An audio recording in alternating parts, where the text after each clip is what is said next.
कश्मीर में हिंदुओं का नरसंहार हुआ है, नाम पूछ के मारा गया है, नाम पूछने के बाद कलमा पढ़वाया गया है, लेकिन अखबार की हेडिंग है कश्मीर में आतंकी हमला। जो लोग कलमा पढ़ लिए उनके ऊपर जब डाउट हुआ तो उनका पैंट उतरवा के उनका चेक किया गया कि इनका खतना नहीं हुआ है, लेकिन हेडिंग है टेररिस्ट मास्कर। किस तरीके से भारत की मीडिया जिहाद को, हिंदुओं के हमले को आतंकवादी हमला कह के किस तरीके से डिफेंड करती है, आप इसको देख लीजिए। और ये कोई पहली बार नहीं हुआ है, लगातार हुआ है। अनंतनाग में 36 हिंदुओं की हत्या हुई थी, नुनवाल में 32 हिंदुओं की हत्या हुई थी, शेषनाग में 13 हिंदुओं की हत्या हुई थी, विधानमंडल के एरिया में 36 हिंदुओं की हत्या हुई, चंदनवारी में 11 हिंदुओं की हत्या हुई, हाईवे के किनारे 19 हिंदुओं को मारा, पुलवामा में 24 की हत्या हुई, फिर पुलवामा में 13 की हत्या हुई, फिर पुलवामा में 40 हमारे सैनिकों का बलिदान हुआ। असंख्य हत्याएं हो चुकी है, लेकिन जब जब हत्या होती है तो मीडिया उसको आतंकवादी हमला कह के उसको डिफेंड कर देती है। और जब मीडिया आतंकवादी कहती है तो बाद के लेखक, बुद्धिजीवी, पत्रकार, कलमकार फिर ये कहना शुरू कर देते हैं आतंक का कोई धर्म ही नहीं होता, आतंकवादी का कोई मजहब नहीं होता। जबकि सच्चाई है कि पूरी दुनिया में जितने आतंकवादी संगठन है, अगर हम उनको नाम देख लीजिए तो नाम से पता चल जाएगा कि आतंकवाद का मजहब होता है कि नहीं, आतंकवादी संगठनों का मजहब होता है कि नहीं। और अगर आतंकवादी का मजहब नहीं होता है तो कहीं आके भीड़ में गोली चलाते, नाम पूछ के क्यों गोली मार रहे थे, जो कलमा नहीं पढ़ पाया उसको क्यों गोली मारे, जिसका खतना नहीं हुआ था उसको क्यों गोली मारे। दूसरी बात, ये सब कुछ हो गया है, इसके लिए कुछ लोग कह रहे हैं सुप्रीम कोर्ट जिम्मेदार है। मतलब पूरी दुनिया में आतंकवादी घटनाएं हो रही हैं और हमारे कुछ बुद्धिजीवी कह रहे हैं सुप्रीम कोर्ट जिम्मेदार है, सुप्रीम कोर्ट ने अगर इलेक्शन नहीं कराया होता तो ये हत्या नहीं होती है। अरे 1990 में जो नरसंहार हुआ था कश्मीर में हिंदुओं का, उसके लिए सुप्रीम कोर्ट जिम्मेदार है क्या? जो मुर्शिदाबाद में हो रहा है, या जब बांग्लादेश में हो रहा है, जो सीरिया में हो रहा है, जो ईरान में हो रहा है, जो इराक में हो रहा है, जो हर जगह काफिरों को मारा जा रहा है, उसके लिए सुप्रीम कोर्ट जिम्मेदार है। सही बात कहने से डरते हैं, आतंकवाद इस जिहादी सोच के मूल कारण की बात करने से डरते हैं। जिहादी जो सोच है ये कहाँ से निकल रही है वो नहीं बात करेंगे। कभी ये जिम्मेदार, कभी वो जिम्मेदार, कभी सिक्योरिटी जिम्मेदार, कभी हमारे सेना के जवान जिम्मेदार, कभी पुलिस वाले जिम्मेदार, कभी कोई, मतलब इस तरीके की करके इसको पूरा डाइवर्ट कर देते हैं। दुर्भाग्य ये भी है कि इतने एक के बाद एक आतंकवादी हमले होते रहते हैं, आतंकवादी नहीं जिहादी हमले होते रहते हैं। इसके बावजूद हमारे नेता, अभिनेता, लेखक, बुद्धिजीवी, पत्रकार, कलमकार क्या कहते हैं कि सभी मजहब एक समान होते हैं। हमारे इवन जज भी कहते हैं कि सारी मजहबी किताबों में एक ही बात लिखी हुई है। हमारे सांसद, विधायक, मंत्री, जज जो संविधान की शपथ लेते हैं वो क्या कहते हैं कि गुरुकुल और मदरसा एक समान होता है। संविधान की शपथ लेने वाले कहते हैं वेद, पुराण, बाइबल, कुरान एक समान होता है। संविधान की शपथ लेने वाले सांसद, विधायक, मंत्री, जज क्या कहते हैं कि आतंकवादी का कोई मजहब नहीं होता। और कवि क्या बोलते हैं, लेखक क्या बोलते हैं, मजहब नहीं सिखाता आपस में बैर रखना। और कुछ तो और भी बोलते हैं, कुछ बात है कि हस्ती मिटती नहीं हमारी हस्ती मिट रही है, हमारी बस्ती मिट रही है। अफगानिस्तान से हस्ती और बस्ती मिट गई, पाकिस्तान से हस्ती और बस्ती मिट गई, मालदीव से हस्ती बस्ती मिट गई, बांग्लादेश से हस्ती बस्ती मिट गई, भारत के 9 राज्यों से हस्ती और बस्ती मिट गई, भारत के 800 जिलों में से 200 जिलों में हस्ती और बस्ती मिट गई, 6000 तहसीलों में से 1500 तहसीलों में हस्ती और बस्ती मिट गई, भारत के बॉर्डर पे जो 300 तहसीलें उनमें 300 की 300 तहसीलों में हस्ती और बस्ती मिट गई। फिर भी हमारे कवि, हमारे कहानी करने वाले, हमारे यूट्यूबर, हमारे लेखक, बुद्धिजीवी कहते हैं कुछ बात है कि हस्ती मिटती नहीं हमारी। कुछ तो ऐसे भी कहते हैं कि सभी मजहब शांति सिखाते हैं, सभी मजहब आपसी भाईचारा सिखाते हैं, सभी मजहब जो है आपस में प्रेम सिखाते हैं। अगर प्रेम सिखा रहे होते तो हिंदू ही क्यों मारे जाते? ये इस पे कभी चर्चा नहीं हो रही। एक बात और ये भी है, हमारे वेद, हमारे पुराण, हमारे उपनिषद, हमारे गीता, हमारे रामायण में लिखा हुआ है व्यक्ति का स्वभाव, व्यक्ति का व्यवहार इस बात पे निर्भर करता है कि बचपन में वो बच्चा आंखों से क्या देखता है, नाक से क्या सूंघता है, मुंह से क्या खाता है और कान से क्या सुनता है। हमारे आज़ादी वाला जो गैंग है, जो संविधान की दुहाई देके कहता है सभी लोगों को कुछ भी खाने का अधिकार, कुछ भी देखने का अधिकार, कुछ भी सोचने का अधिकार, कोई भी किसी भी तरीके की फिल्म बनाने का अधिकार, किसी भी तरीके का सीरियल बनाने का अधिकार, कुछ भी पढ़ाने का अधिकार, ये जो है ना, ये हमें विनाश की तरफ ले जा रही है। इंद्रिय नियंत्रण की बात नहीं हमारे स्कूलों में, अष्टांग योग हमारा सिखाया नहीं जाता, कुटुंब प्रबोधन है नहीं, वसुधैव कुटुंबकम है नहीं, सिखिज्म, जैनिज्म, बुद्धिज्म और हमारे वेद पुराण गीता उपनिषद में क्या लिखा है वो पढ़ाया नहीं जा रहा है। और हो क्या रहा है, मजहब के आधार पर विभाजन हुआ था, फिर भी मजहब के आधार पर नियम कानून चल रहा है। मजहब के आधार पर विभाजन हुआ 1947 में, फिर भी मजहब के आधार पर वक्फ बोर्ड, वक्फ ट्रिब्यूनल चल रहा है। मजहब के आधार पर विभाजन हुआ था, इसके बावजूद मजहब के आधार पर minority commission, minority film ministry चल रही है। मजहब के आधार पर विभाजन हुआ था, इसके बाद भी मजहब के आधार पर स्कूल, कॉलेज, कोचिंग खुल रहे हैं। मजहब के आधार पर लोन, वजीफ़ा दिया जा रहा है। मजहब के आधार पर आरक्षण दिया जा रहा है। मुगलों ने 1000 मदरसा खोला था अपने 500 साल के गुलामी के शासन में, और यहाँ संविधान लागू होने के बाद 3 लाख मदरसे खुल गए। अंग्रेजों ने 200 साल के शासन में 1000 मिशनरी स्कूल खोला था, पिछले 75 साल में 3 लाख मिशनरी स्कूल खुल गए। तो ये जो कुछ हो रहा है इसके लिए कोई और जिम्मेदार नहीं, संविधान की शपथ लेने वाले जिम्मेदार हैं, जिनको लगता है कि सभी धर्म एक समान होते हैं, सभी पंथ एक समान होते हैं, सभी किताबें एक समान होती हैं, सभी मजहब एक समान होते हैं, सबकी सोच एक समान होती है।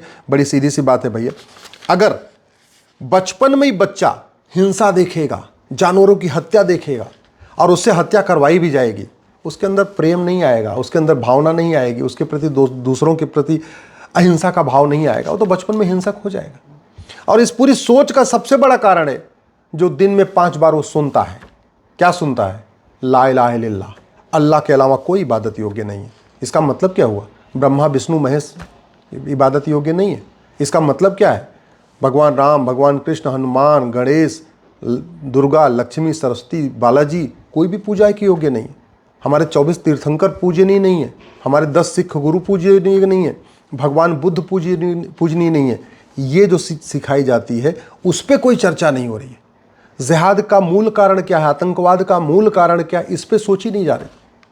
और वैसे भी आप जरा ये बताइए, ये जो आतंकवादी हमला किए हैं 500 साल पहले इनके पूर्वज क्या रहे होंगे? हिंदू। क्योंकि भारत, पाकिस्तान, बांग्लादेश, अफगानिस्तान, मालदीव, ये जितने भी यहाँ पे आज इस्लामिक देश हैं, 1400 साल पहले क्या थे लोग? 2000 साल पहले वहाँ क्या थे?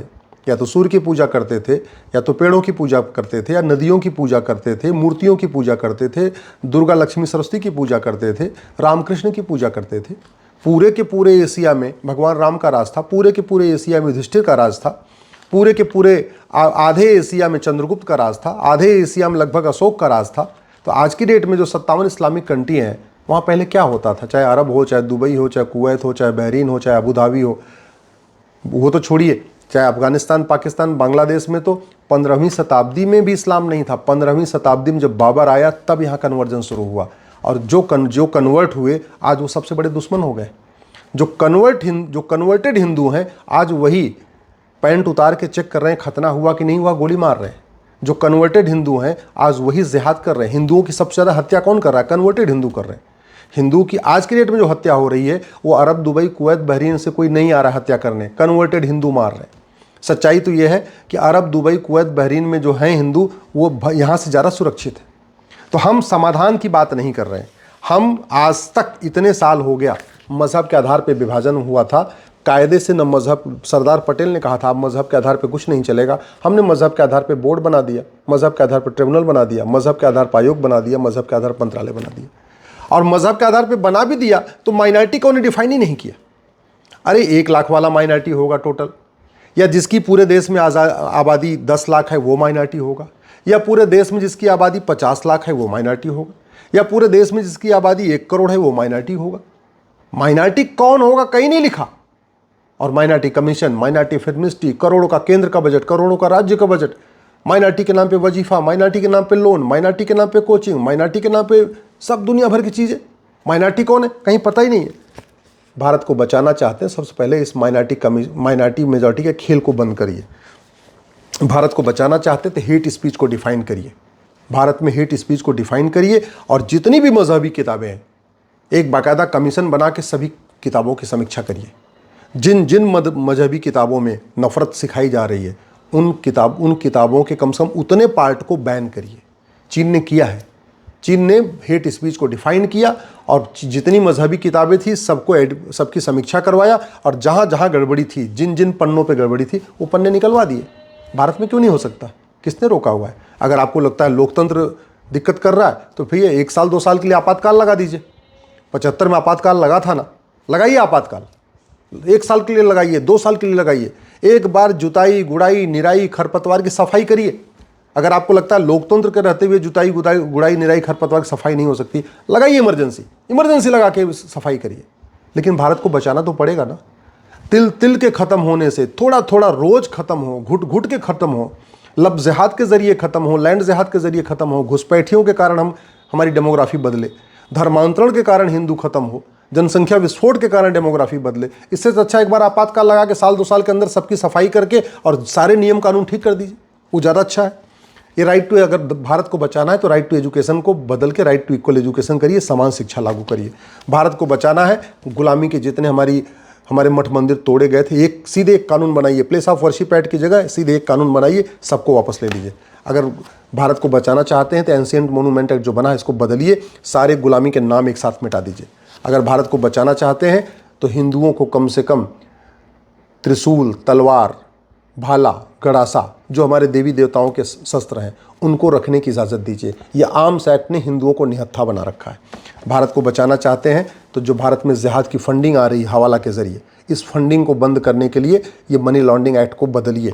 भारत को बचाना चाहते हैं तो लब जिहाद, लैंड जिहाद, धर्मांतरण, घुसपैठ, इसको जो है राष्ट्र की सुरक्षा के लिए खतरा घोषित करिए और सारे डीजीपी से कहिए एनएसए लगाना शुरू करें। भारत को बचाना चाहते हैं तो लब जिहाद, लैंड जिहाद, धर्मांतरण, घुसपैठ और को अनलॉफुल एक्टिविटी डिक्लेयर करिए और सबके खिलाफ यूएपीए लगाने के लिए आदेश करिए। भारत को बचाना चाहते हैं तो जो विदेशी फंडिंग के लिए कांग्रेस ने 2010 में एफसीआरए कानून बनाया था, इस कानून को ख़त्म करिए। विदेशी फंडिंग जब तक आती रहेगी तब तक ये समस्या बनी रहेगी। भारत को बचाना चाहते हैं तो जो अंग्रेज़ों ने 1894 में लैंड एक्विजिशन एक्ट बनाया था, उसके कारण जो 99 साल की लीज़ पे ज़मीनें बांटी गई थी, वो सबकी लीज़ पूरी हो गई है।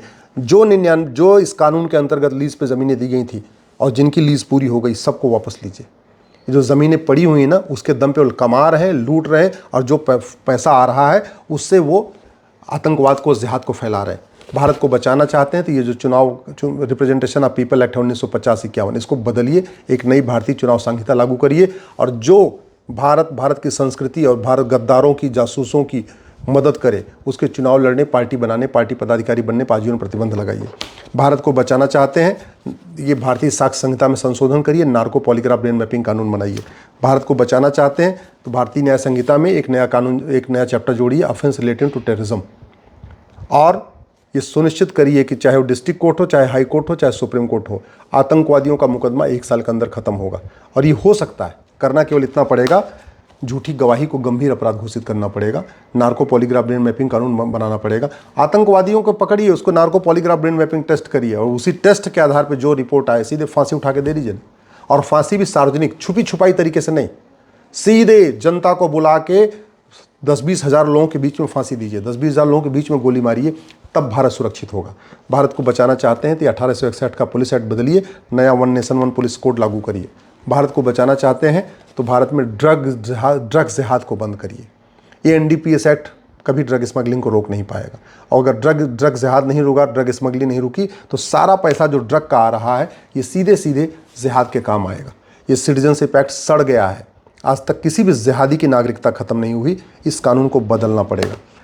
ये जो जिहादियों की फंडिंग होती है काले धन से होती है। काला धन क्यों जनरेट हो रहा है? क्योंकि हमारा ब्लैक मनी वाला कानून महा घटिया है। ये जो पूरा इनका बेनामी लेन देन चल रहा है वो क्यों चल रहा है? क्योंकि हमारा कानून घटिया है। तो अगर भारत को बचाना है, भारत की संस्कृति को बचाना है, घुसपैठ क्यों हो रही है? क्योंकि फॉरेन एक्ट हमारा सड़ा हुआ है, माँ घटिया है। घुसपैठियों उनके मददगारों के खिलाफ घुसपैठियों और उनके मददगारों की 100% संपत्ति जब्त करने, नागरिकता खत्म करने और आजीवन कारावास फांसी देने के लिए कानून बनाइए। भारत की कुरीतियों और कुप्रथाओं को खत्म करने के लिए जितने भी मजहब के आधार पर कानून बने हैं सबको बदलिए, एक नया यूनिफॉर्म सिविल कोड लागू करिए। जब तक गुलामी के नाम नहीं हटेगा, गुलामी का निशान नहीं हटेगा, गुलामी की कुरीतियाँ खत्म नहीं होंगी, गुलामी की कुप्रथाएँ खत्म नहीं होंगी, गुलामी की पुलिस व्यवस्था नहीं बदलेगी, गुलामी की न्यायिक व्यवस्था नहीं बदलेगी, गुलामी की प्रशासनिक व्यवस्था नहीं बदलेगी, तब तक देश सुरक्षित नहीं होगा। मात्र 5 साल के अंदर भारत को सुरक्षित बनाया जा सकता है, लेकिन उसके लिए केवल और केवल नियम कानूनों को बदलना होगा। जब तक पुलिस व्यवस्था, प्रशासनिक व्यवस्था, शिक्षा व्यवस्था, चुनाव व्यवस्था, न्यायिक व्यवस्था नहीं बदलेगी, जब तक election reform, police reform, judicial reform, tax reform, administrative reform नहीं होगा, तब तक भारत सुरक्षित नहीं होगा। ऐसे ही धांत चलता रहेगा, जिहाद चलता रहेगा, मजहबी उन्माद चलता रहेगा, घुसपैठ चलती रहेगी, धर्मांतरण चलता रहेगा, हम लगातार घटते रहेंगे, हम लगातार कटते रहेंगे। समाधान कठोर कानून, शिक्षा में संस्कार होगा, कानून का खौफ होगा, तब भारत बचेगा। नहीं तो देखते देखते जैसे अफगानिस्तान से हिंदू खत्म हो गए, पाकिस्तान से हिंदू खत्म हो गए, मालदीव से हिंदू खत्म हो गए, बांग्लादेश से हिंदू खत्म हो गए, भारत के 9 राज्यों से हिंदू खत्म हो गए, 200 जिलों से हिंदू खत्म हो गए, 1500 तहसीलों से हिंदू खत्म हो गए, बाकी जगह से भी हिंदू खत्म हो जाएंगे।